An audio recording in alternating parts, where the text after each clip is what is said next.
Welcome to True Horror Ghost Stories, where the scariest tales come to life. If you enjoy eerie and mysterious ghost stories, don't forget to like and subscribe to support us in bringing you more spine-chilling experiences.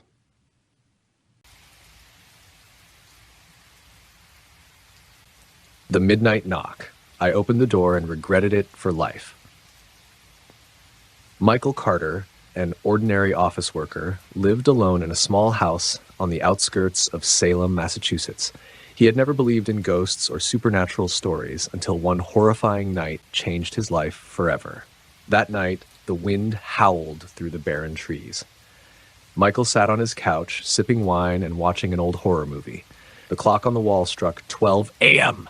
Knock, knock, knock. A sudden knock at the door. Michael frowned. Who would be visiting at this hour? He cautiously approached the door, peering through the peephole. Outside was nothing but darkness.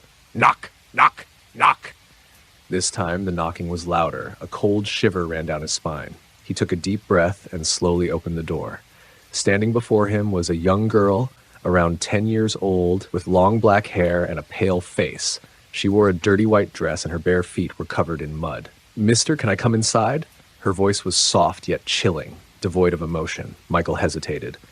A child wandering alone at midnight? "Who are you? Where are your parents?" The girl did not respond. She simply stood there, staring at him with empty black eyes. A deep sense of unease washed over him, and he instinctively took a step back. "I'm sorry, but I can't let you in." Immediately, the girl's eyes turned completely black, and a twisted smile spread across her lips. From deep within her throat, a voice that was not human whispered, "You don't have a choice." The door slammed shut on its own, even though Michael hadn't touched it. The nightmare begins. Michael panted, his heart pounding violently. He grabbed his phone to call the police, but suddenly the screen went black. Knock, knock, knock. Now the knocking came from the back door. Michael froze. The backyard was fenced. How could anyone be there? He slowly pulled back the curtain and looked outside. The girl was standing in the middle of the yard, staring directly at him. And behind her, a tall, shadowy figure with glowing red eyes loomed over her. Michael stumbled backward. He ran upstairs, slamming his bedroom door shut. But then, knock, knock, knock. The knocking echoed from right outside his bedroom door. The door slowly creaked open. No escape. Michael's breath hitched. Across the room in the mirror, the girl stood behind him. "You can't run." A cold, bony hand gripped his shoulder. He screamed and spun around. There was no one there. The air grew heavy and suffocating. "Leave me alone." Michael swung a knife wildly, but it was useless. The girl appeared right in front of him, whispering, "You opened the door. Now it's too late." A shadowy mass emerged from beneath him, swallowing him whole. He screamed in agony, went black. The missing person case. The next morning, the police received a report of strange screams. When they broke into the house, they found nothing but an empty room. Michael was gone without a trace. Deep scratches marred the bedroom door. On the mirror, a chilling message was scrawled, "Never open the door at midnight." Detective Ethan Graves was assigned to investigate the disappearance. While reviewing the house's history, he uncovered a terrifying truth. It had once belonged to the Blackwood family in 1950. The entire family had been brutally murdered, except for their 10-year-old daughter, Abigail Blackwood, who vanished shortly after. Some witnesses claimed they had seen a young girl wandering at night, but whenever police arrived, she was never found. Ethan realized the girl who knocked was not human. The haunting returns. That night, Ethan returned to Michael's house. Knock, knock, knock. The knock came right in front of him. Ethan looked into the mirror. Abigail stood behind him. His phone recorded an eerie voice. "He's coming." Suddenly, the lights shattered. The entire room plunged into darkness. Behind Ethan, a tall shadow with glowing red eyes emerged. A cold hand wrapped around his throat. "You found me!" The front door burst open. Ethan ran outside, gasping for air. He turned back. The house was empty, but when he checked his camera, in the mirror behind Abigail, a monstrous entity was staring straight at him. Never look back. Ethan burned Michael's journal and all records of Abigail. But as the flames consumed the last page, knock, knock, Knock! The knocking came from behind him. He did not dare turn around. He knew if he looked back, it would take him too. From that night on, Ethan vanished without a trace, and Michael Carter's house still waits for its next owner. The only question is, will they dare open the door at midnight? Lesson: if you hear knocking at midnight, ignore it.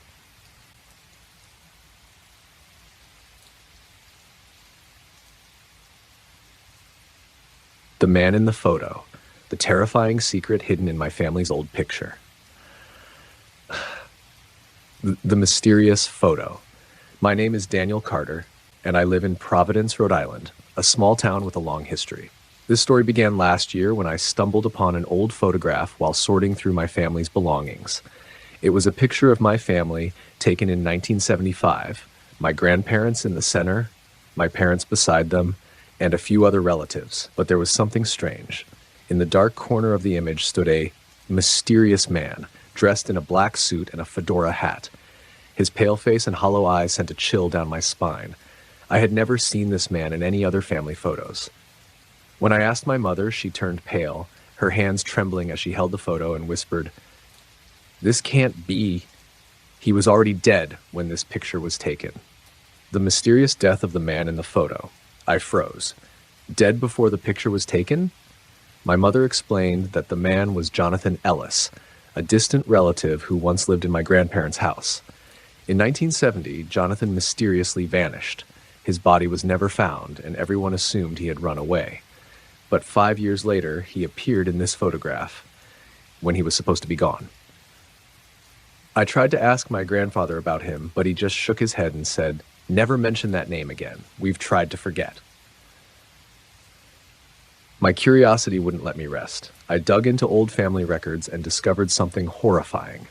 Jonathan Ellis wasn't just missing, he was a suspected murderer. An old newspaper article described a series of brutal killings in town in 1969.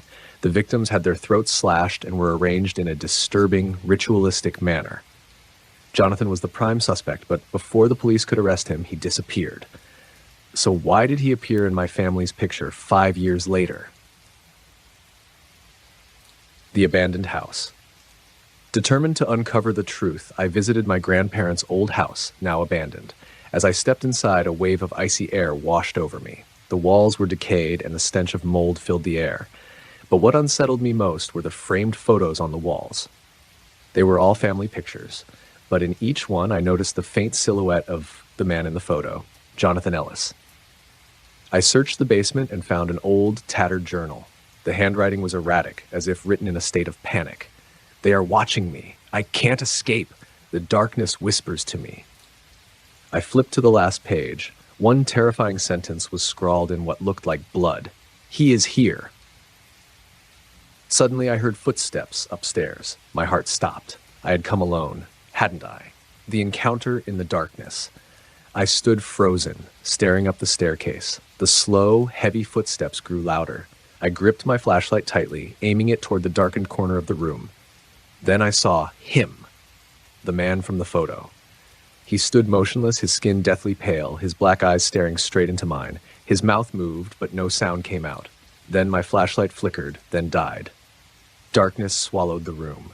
I felt a cold breath against my neck. "You shouldn't have come back," I screamed and bolted out of the house. As I reached my car, the front door slammed shut behind me, as if some unseen force had been chasing me out.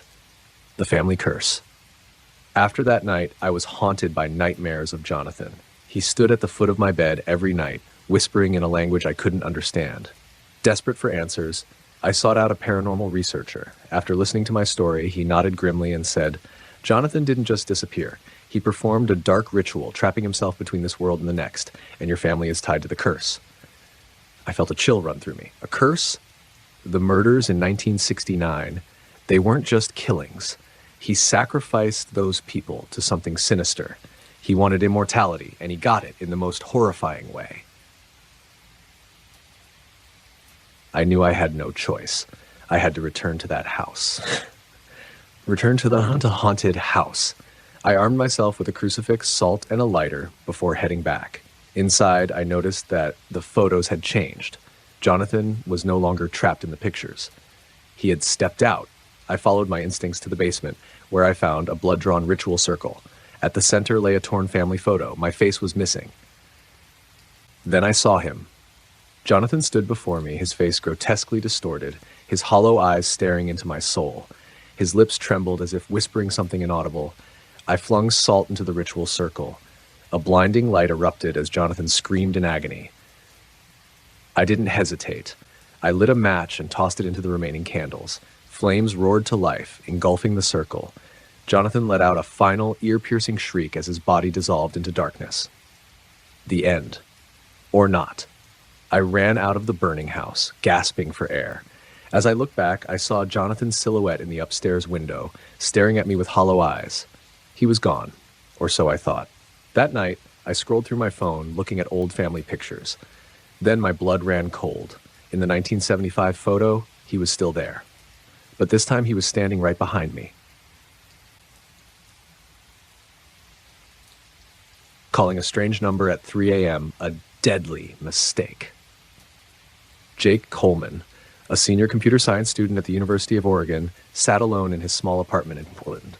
The night was deep, and the lingering drizzle made the atmosphere even gloomier. His eyes were heavy after hours of gaming and browsing the internet, but then a post on a Reddit forum made him fully awake. Try calling this number at 3 a.m. if you dare. Below was a strange number, 307-666-1313. Jake scoffed. Another dumb internet prank. But curiosity gnawed at him. He glanced at the clock at M. Why not? As the second hand hit 12, marking exactly 3 a.m., Jake dialed the number and pressed call. Beep, beep, beep. No one answered. But just as Jake was about to hang up, a faint sound came through. Hello. The voice was raspy, distorted, as if it came from somewhere far away, or from something that didn't belong to this world. Jake shivered. The voice on the phone didn't sound like a single person. It was layered, multiple voices whispering at once, seeping from a dark, distant place. Hello, Jake? How would they know his name? How did they know his name? Who is this? Jake asked, trying to keep calm. Silence. Then a strange noise, like labored breathing mixed with a rustling sound, as if something was crawling on the floor. Then suddenly a soft chuckle. Look out your window. Jake felt the hairs on his neck stand up. He turned his head, heart pounding. His bedroom window was slightly open, the night outside pitch black. But just as he moved to close it, something darted past in the darkness. A tall, gaunt figure stood motionless in the backyard. It didn't move. It only stood there, staring at him. The phone was still pressed to Jake's ear when the voice whispered, I see you. Jake yanked the curtains shut, his heartbeat pounding in his ears. He tried to convince himself it was just a prank.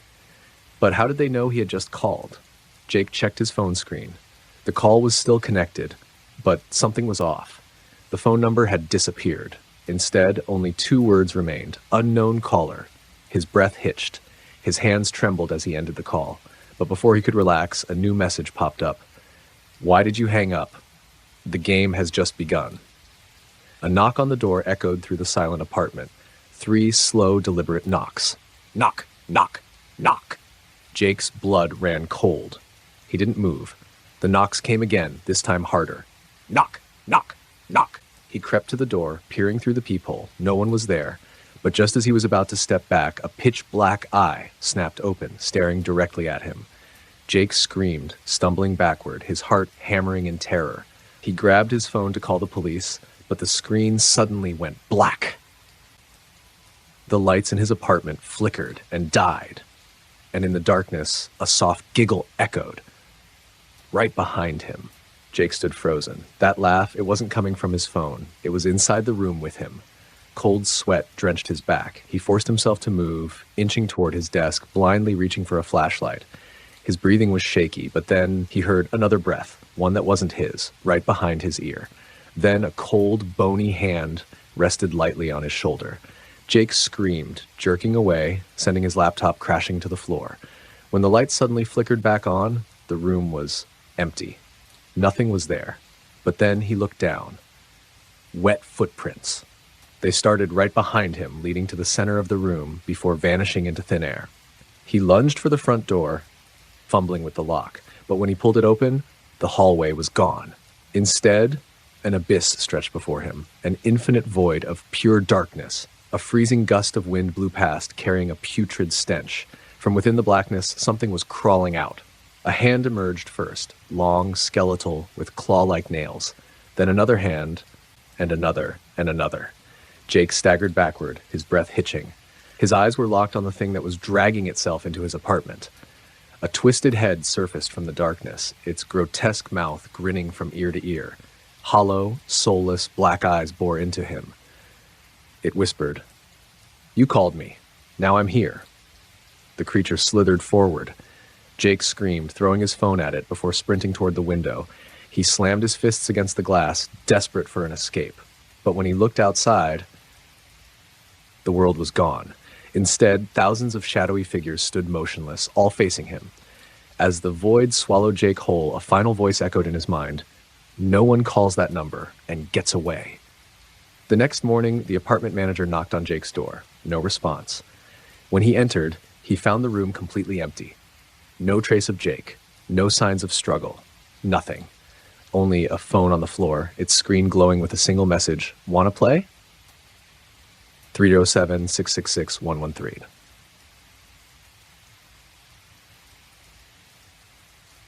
My roommate doesn't exist, but he's there every night. Moving into the new apartment. My name is Ethan Carter, a sophomore at Ohio State University. After breaking up with my girlfriend, I decided to move out of the dorms and rent a small apartment near campus.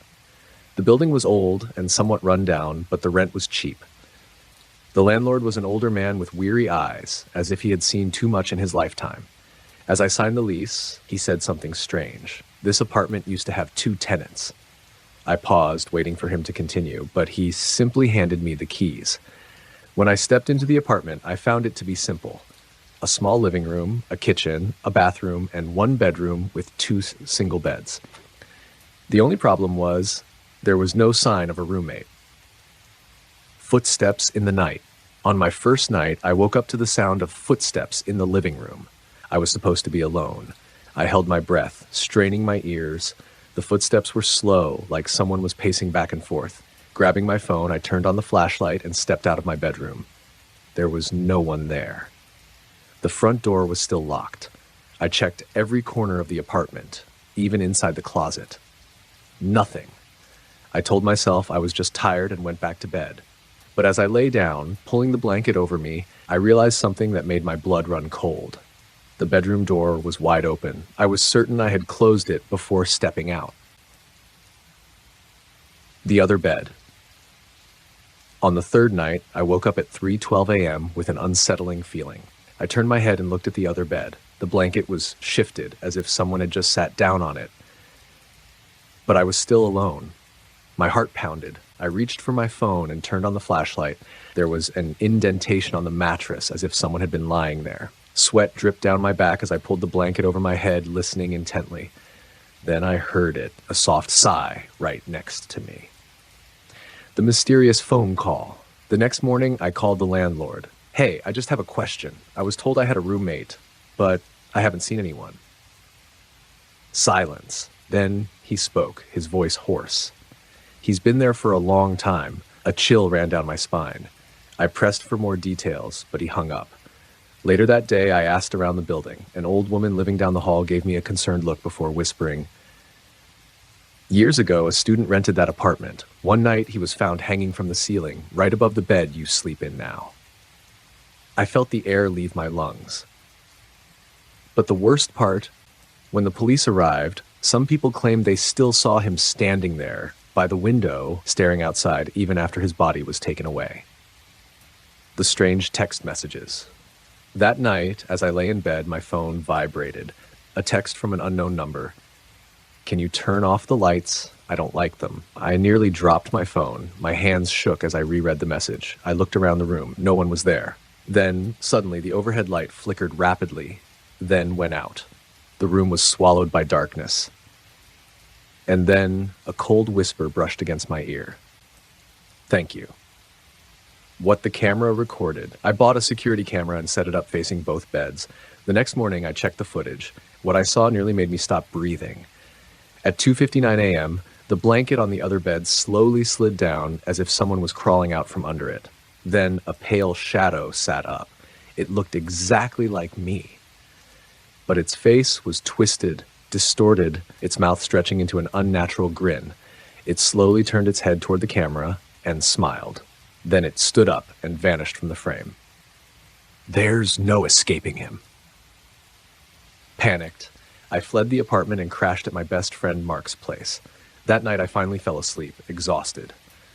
But I had a dream. In the dream, I was back at the apartment, standing at the bedroom door. On the bed, a figure identical to me was sitting there, grinning. It looked up at me, its voice low and rasping. You think you can leave? I will always be with you, forever. I jolted awake, drenched in sweat. My phone buzzed, a text from an unknown number. Come home. I miss you. I looked out the window. Under the dim glow of the streetlight, a figure stood there, staring up at me. It looked exactly like me. Has this story really ended, or is it just beginning? The Hunter's Diary. The things I saw in the woods don't belong to this world. Day 1. The Whispers in the Woods. I am Ethan Walker, a seasoned hunter living in Cold Creek, Montana. I have spent my life in the wilderness, but I have never felt as uneasy as I do this time. I set out alone to hunt in Black Hollow Forest, a place rumored to harbor something not of this world. I never believed in superstitions, but that changed on the very first night. Camping near a small creek, I settled in for the night. The wind howled through the trees, carrying the scent of damp earth. Everything seemed normal until I heard a strange sound. It wasn't an animal's growl or a wolf's howl. It sounded like a voice, but not human. A distorted whisper echoed through the darkness, forming words that didn't make sense, like an ancient ritual long forgotten. I grabbed my flashlight and scanned the trees. Nothing. Just the endless black of the forest and the unsettling feeling that something was watching me. Day 2, Footprints that don't belong. The next morning, I searched the area. I hadn't slept well. I felt like I wasn't alone last night. Then I found the footprints. They were longer than a human's, with 4 toes, but they didn't match any animal I knew. Sharp claws had dug deep into the earth, as if whatever made them was incredibly heavy, or using them to grip the ground. What terrified me the most was that the footprints were only around my camp, but there were no tracks leading to or away from it. It had just stood there, watching me for hours. I packed up my gear quickly. I was leaving early. Then I heard laughter. Low, distorted, crawling through the trees. There was no one else out here. Day 3. The Thing on the Tree. I ventured deeper into the woods, still hoping to bag a large deer. But the deeper I went, the heavier the air became. Everything was unnaturally silent. No birds, no wind, no rustling leaves, only the sound of my own footsteps. Then I saw something that made my blood run cold. Something was crawling on a tree. It wasn't an animal. Its body was long and skeletal, skin smooth and pale, like stretched human flesh with the meat scraped away. It had 4 impossibly long arms, blackened claws sinking into the bark. Then it turned its head toward me. Even though it had no eyes, I knew it was staring straight at me. Then it spoke. I've been watching you, Ethan. It didn't use its own voice. It used mine. A perfect, chilling mimicry, as if it had been listening to me for days. I blinked. It was gone. Day 4. The thing following me in the dark. I wasn't hunting anymore. I just wanted to leave. But I had a problem. I was lost. I followed my compass west to leave the forest, but no matter how far I walked, I kept ending up at my old campsite, as if the forest was playing with me. That night, I set up camp but didn't light a fire. I didn't want to attract attention, but that didn't stop it from finding me. Around midnight, I heard footsteps outside my tent, slow, heavy, not human. Then, a voice. Do you really think you can leave, Ethan? I froze. The voice was mine, but warped, like it was stretched through a broken speaker. I grabbed my rifle, heart pounding. I did the stupidest thing possible. I ripped open the tent and pointed my gun outside. Nothing. Only the darkened woods. Then I turned to my left and saw it. Its slit mouth curled into a grin of sharp teeth. Day 5, the cabin in the woods. I ran. I didn't care where I was going, like, as long as it was away from that thing. After what felt like hours, I stumbled upon a small wooden cabin deep in the woods. It looked abandoned for years. But when I stepped inside, the furniture was still intact. Dust covered everything, yet it looked like someone had been here recently. Then I saw the map pinned to the wall. It was a map of Black Hollow Forest, but there were strange markings all over it. Scribbled notes in shaky handwriting covered the paper. It appeared here last night. Do not listen to it speak. It can mimic anyone. There is no way out. And at the bottom, written with so much force that it tore the paper, was the final message. I am still here. Do not look in the mirror. I turned my head. In the corner of the room, there was an old mirror, and in it I saw myself, but I wasn't moving. It was smiling at me. The Black-Eyed Children. I met them and barely made it back. My name is Ethan Carter, a long-haul truck driver. My job requires me to constantly travel across desolate highways passing through various states in the U.S. That night, I was driving along a remote stretch of highway in Montana, where vast fields stretched endlessly, with only a few scattered lights from distant farmhouses. The clock read 2:47 a.m. My eyelids were getting heavy from exhaustion, but I couldn't stop. The nearest rest stop was still 30 miles away, and I didn't want to waste time. That's when I saw two small figures standing by the roadside, illuminated by a rare flickering street lamp. Squinting to get a better look, I realized they were children, around 8 to 10 years old, dressed in old, ragged clothes. They stood there motionless, not waving, not signaling for a ride. Something about them felt wrong. I slowed down and rolled down the window slightly. Hey kids, what are you doing out here this late? Where are your parents? No response. They just stood there, staring at me. A chill ran down my spine. Then I noticed something deeply disturbing about their eyes. Their eyes were completely black. No whites, no pupils. I panicked and instinctively slammed my foot on the gas. I didn't know what they were, and I didn't want to find out. But just as my truck roared forward, a voice echoed inside my head. Let us in. Please. I floored the gas pedal, my truck racing past 80 miles per hour. My heart pounded, my hands gripping the wheel so tightly my knuckles turned white. I told myself it had to be exhaustion messing with my mind. Maybe I was hallucinating. Then I glanced at my rearview mirror. They were there. Not standing by the roadside. They were in my truck. I swear the doors had never opened. There was no way they could have gotten inside. But they were sitting in the back seat, two small figures with those pitch-black eyes, staring directly at me. Please, just let us ride with you for a while. Their voices echoed in my mind, yet their lips never moved. My body froze. I couldn't move, couldn't scream. Suddenly, my truck's lights flickered wildly, and the radio crackled with eerie static. Then, darkness swallowed me whole. I woke up with a jolt. My truck was parked in an empty lot. I had no memory of pulling over.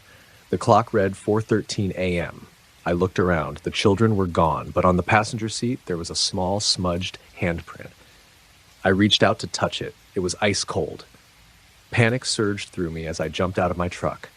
The parking lot was completely deserted, except for a small, dimly lit rest stop a few yards away. Its neon sign flickered weakly. I rushed inside, desperate to find someone, anyone. Inside, an old man was wiping down the counter. He eyed me curiously as I stumbled in. Son, you look like you've seen a ghost. I told him everything. As soon as I mentioned the Black-Eyed Children, his expression changed.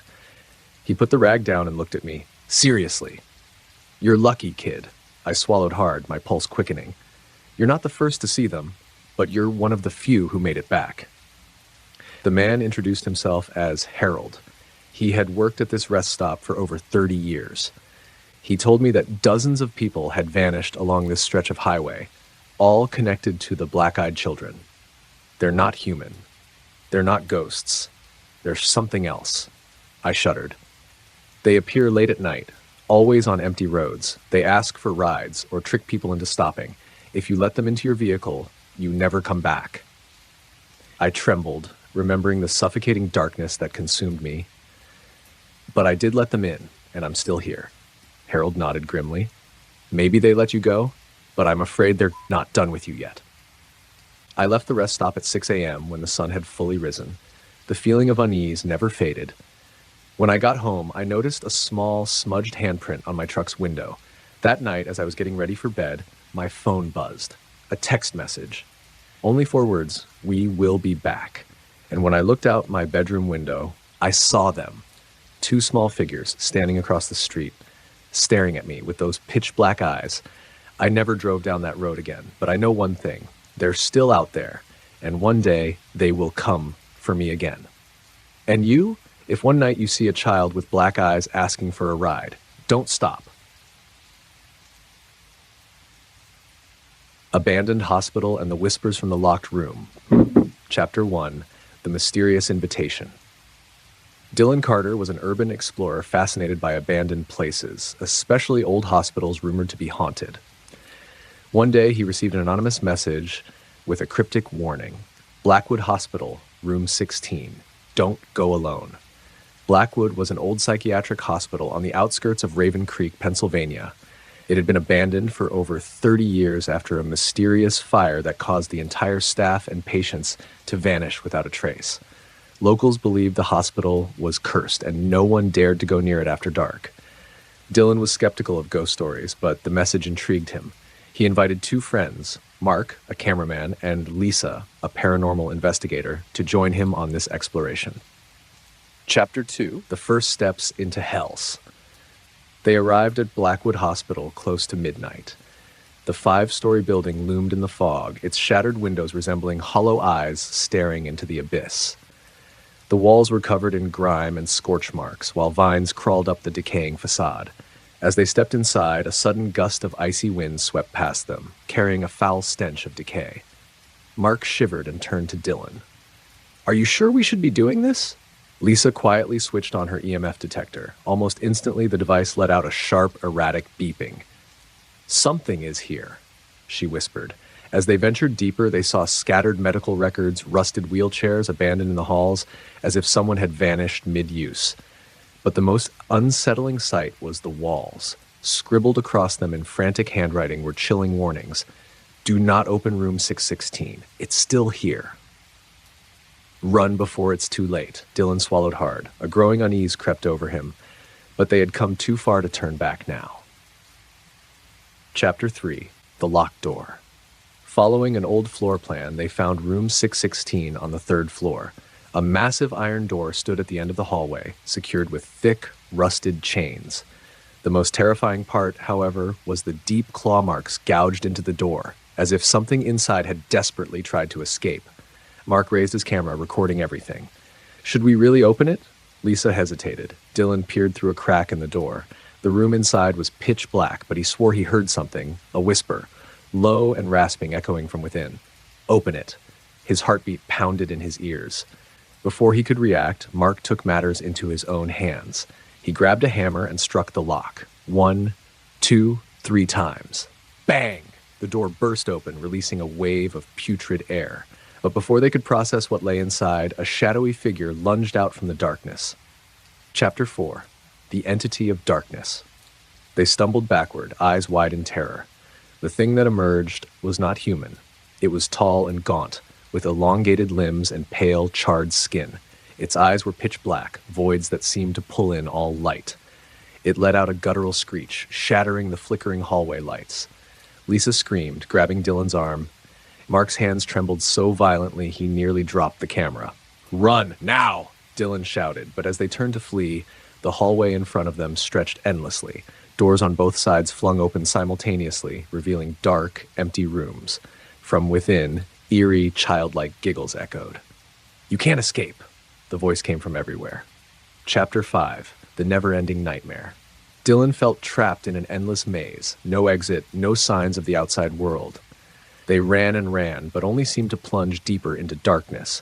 Then suddenly, Lisa screamed. She was yanked into one of the rooms by an unseen force. Dylan and Mark rushed after her, but the door slammed shut, trapping Lisa inside. Her screams faded, then fell silent. Mark pounded on the door, but it wouldn't budge. Dylan turned around, panic surging through him. The hospital was no longer as they had first seen it. The walls now oozed blood, and the floor pulsated like a living thing. And in front of them was the entity. It crouched, grinning, a twisted, unnatural smile. "Welcome to Blackwood Hospital." The door behind Dylan suddenly burst open, sucking them both into an abyss of darkness. Chapter 6. The End or the Beginning.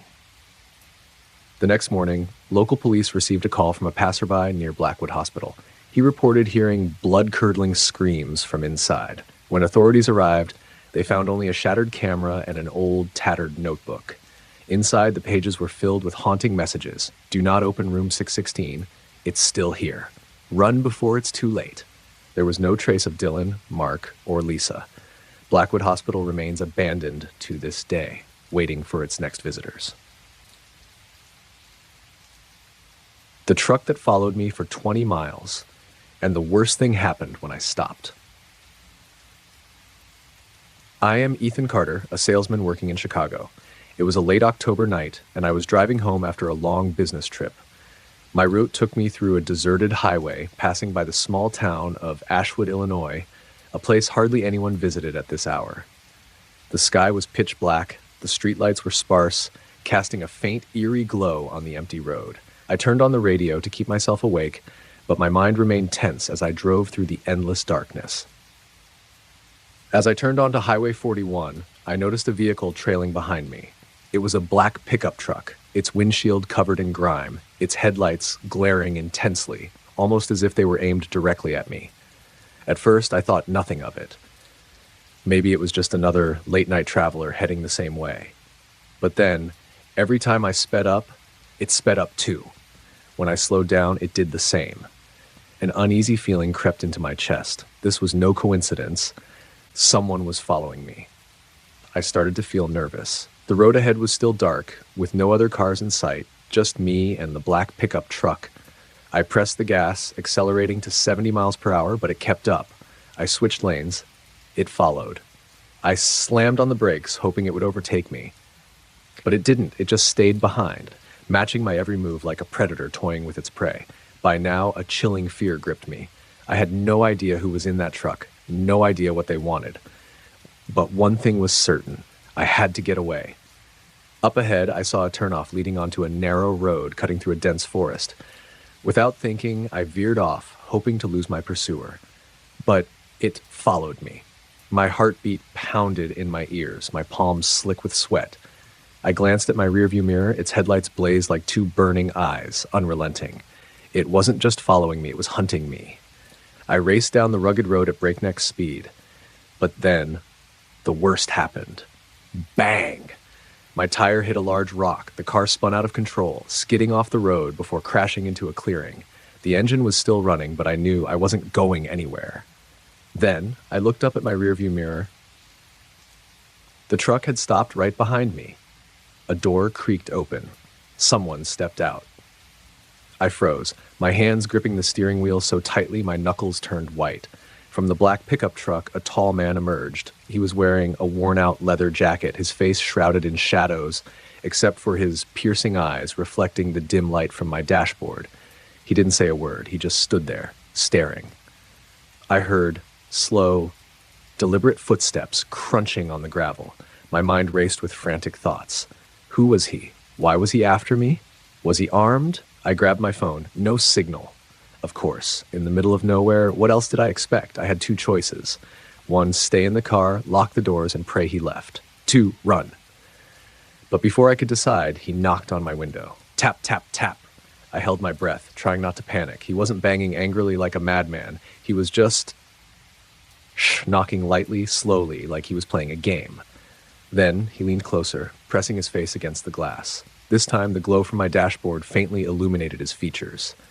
A pale, distorted face, hollow eyes, lips curled into an unnatural grin, like he wasn't human at all. I nearly screamed, but choked back the sound. My hand darted to the gear shift, desperate to reverse, when suddenly he lifted his hand, and in it was my car key. I froze. He was holding my car key. But how? I was still inside. I had never opened the door, never lowered the window. This was impossible. He tilted his head as if savoring the horror in my eyes. Then, slowly, he stepped back, disappearing into the darkness. I dared not move. The only sounds were the rustling leaves and the deafening thud of my racing heart. And then my headlights flickered off. Everything went black. I fumbled for my phone, but the screen was dead. No battery, no signal, nothing. I was trapped. Outside in the suffocating darkness, I heard a whisper. "Get out of the car." Ethan, he knew my name. The next morning, the Ashwood Town Police received a report from a passing trucker along Highway 41. He had found an abandoned car, its doors wide open, headlights still glowing, but no one inside. There was no trace of Ethan Carter. The only thing left on the driver's seat, a faded childhood photo of him. All investigations led to nothing. Ethan Carter vanished without a trace, as if he had never existed. But something strange happened. Every night along Highway 41, travelers still report seeing a black pickup truck trailing them. And if you stop, you might never leave.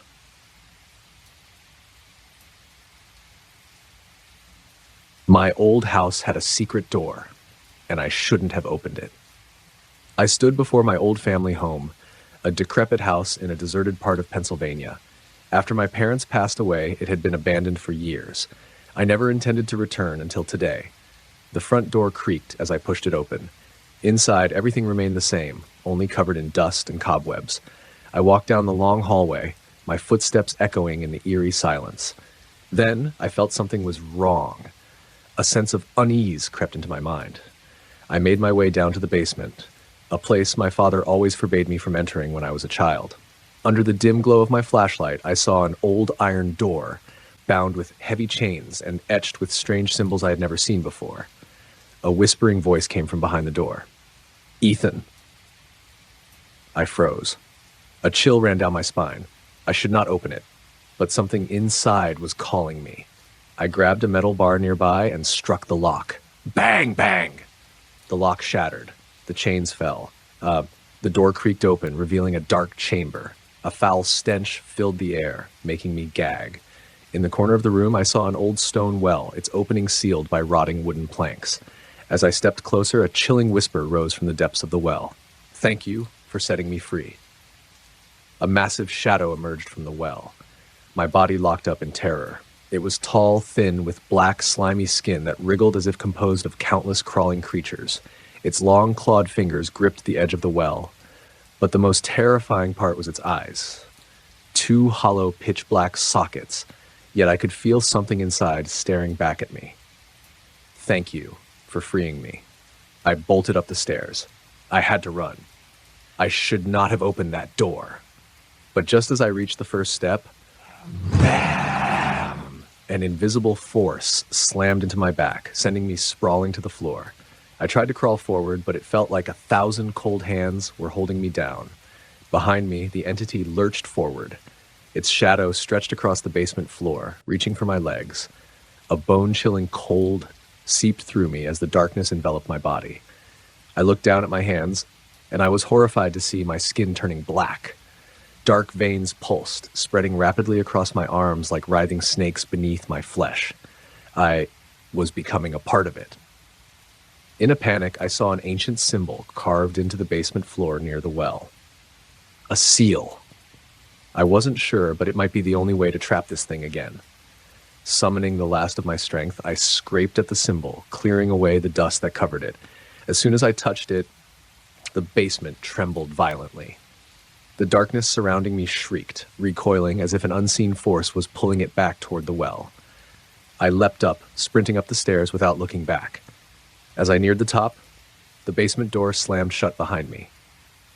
The entire house trembled for a few seconds, then everything went silent. I gasped for breath. I had survived. I ran to the front door and twisted the knob. It wouldn't budge. I rushed to the window, preparing to smash the glass. But the moment I raised my hand, I realized something horrifying. Outside was no longer the same. The yard was gone. The dirt road leading to town was gone. Only darkness remained. An endless void. Bang! A loud noise echoed from the basement. I froze. No, that wasn't possible. I had seen it get pulled back into the well. I had sealed the door. But if I had truly sealed it, why was I still here? Ethan? I went rigid. That voice, it came from behind me. I slowly turned around.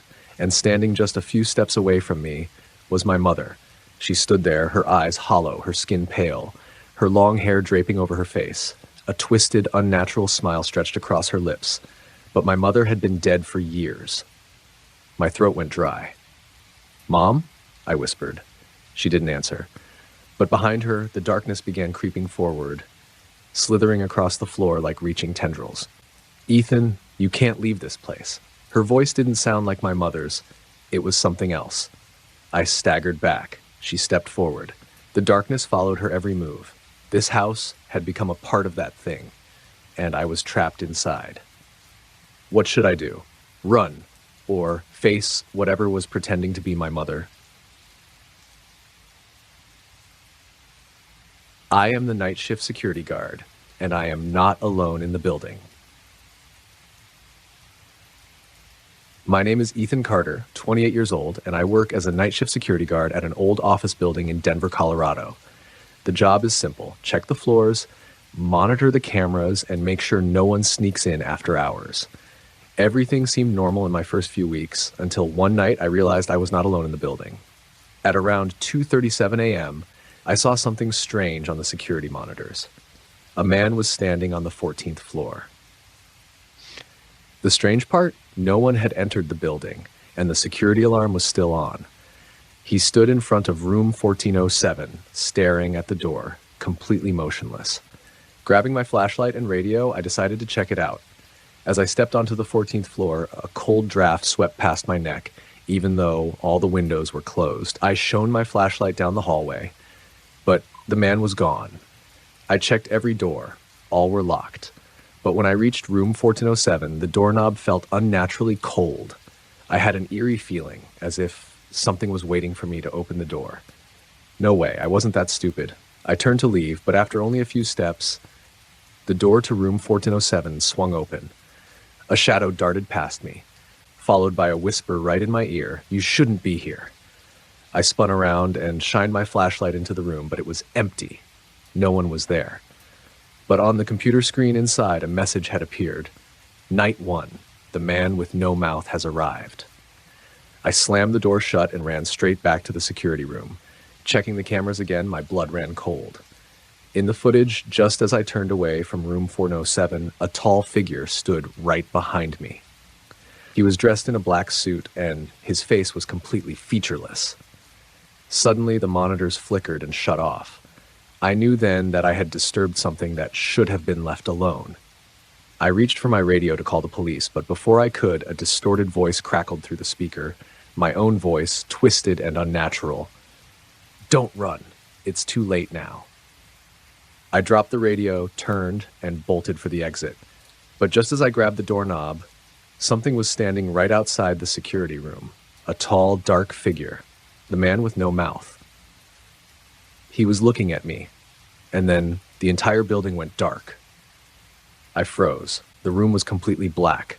The only sound was the raspy breathing right behind me. I had no choice but to run. I sprinted down the stairwell, desperately searching for the emergency exit. When I finally reached the door and pushed, it was locked from the outside. Panicked, I turned to the elevator. When the doors slid open, the cabin was empty, but the lights flickered strangely. I hesitated. And then, from inside the elevator, a pale, lifeless hand shot out and grabbed my wrist. I screamed, trying to yank my arm away, but the grip didn't loosen. Slowly, he stepped out of the elevator, pulling me inside. He opened his mouth. No, he had no mouth. But his skin began to tear, forming a hollow hole where a mouth should be. A chilling voice echoed in my head. "Floor 23 is waiting for you." Then I was dragged into the elevator. When I opened my eyes, I was no longer on the 14th floor. I was on the 23rd floor, a floor that did not exist on the building's blueprints. The hallway was dark, and the room numbers had been scratched off. From behind each door, knocking sounds. All of them. Knock, knock, knock. One of the doors creaked open. Inside was nothing but darkness. But then I saw a face staring at me. A face that looked exactly like mine. It smiled. "You shouldn't have come here." I turned and ran, but just as I reached the stairwell, an invisible force yanked me backward. I crashed onto the floor. Standing over me was the man with no mouth. He raised a hand and touched my face, and I felt my mouth beginning to disappear. I opened my eyes. I was sitting in the security office. On the monitor, I saw a new security guard patrolling the 14th floor. He stopped in front of room 1407. He raised his hand and opened the door. I wanted to scream, to warn him, but I couldn't, because now I had no mouth to speak, and on the security monitor, the man with no mouth was standing behind him. No, now he was me. The cycle had begun again. My little sister's doll started talking, even though it had no batteries. A horror story that delves into the depths of eerie mysteries. Willow Creek was a small town in Oregon where old wooden houses were scattered along streets covered in crimson maple leaves. Winter arrived early, bringing bone-chilling winds and a gloomy gray sky that seemed to veil something ominous. Ethan Carter, a third-year psychology student, had returned home after a grueling semester. He had hoped for a peaceful break, but from the moment he stepped inside, he sensed an unusual heaviness in the air. His mother, Laura, stood in the kitchen brewing tea, her eyes tired. "Your sister has been acting strange, Ethan," she murmured. "Ever since she got that doll." Ethan frowned. The doll. He glanced at Lily, his 8-year-old sister, who was sitting cross-legged on the living room floor, clutching an old porcelain doll tightly in her arms. The doll had pale, almost sickly white skin, curly black hair, and deep, glassy eyes. But what unsettled Ethan the most was its tiny lips, slightly parted, as if trying to whisper something. "Hello, Ethan." He flinched. That voice, it came from the doll. But his mother hadn't put any batteries in it. Ethan wasn't someone who easily believed in the supernatural, but ever since he returned home, he couldn't shake the feeling that something was off. Every night, he heard faint footsteps creaking along the wooden hallway. Lily whispered in her room, but not to anyone in the family. One night, he suddenly opened her door. Lily was sitting on her bed, in the dark, her eyes wide open. "What are you doing?" Ethan asked.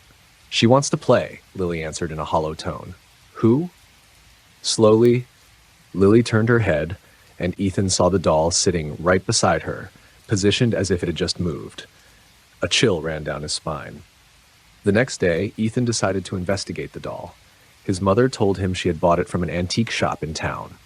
When Ethan arrived at the shop, it was dimly lit and suffocating, filled with the scent of dust and rotting wood. The shopkeeper was a frail old man with sunken eyes. The moment Ethan placed the doll on the counter, the man stared at it and sighed deeply.